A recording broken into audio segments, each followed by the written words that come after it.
Saudara, Dinas Kesehatan Kabupaten Kolaka, Sulawesi Tenggara saat ini kekurangan stok vaksin COVID-19 akibat minimnya stok vaksin. Seluruh puskesmas di Kabupaten Kolaka menghentikan sementara pelaksanaan vaksinasi COVID-19. Kondisi kurangnya stok vaksin telah berlangsung sejak awal November. Berupaya mendapatkan stok vaksin COVID-19, Dinas Kesehatan Kabupaten Kolaka telah berkoordinasi dengan instansi lain yang masih memiliki vaksin COVID-19.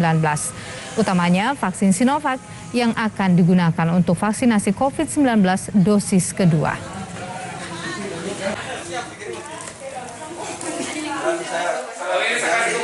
Untuk ketersediaan vaksin, jadi hampir semua puskesmas itu sudah mulai menipis, ya, terutama vaksin Sinovac. Tetapi untuk tetap berlangsungnya ini proses vaksinasi, kami juga menghubungi KKP karena ternyata stok vaksin di KKP itu juga masih ada.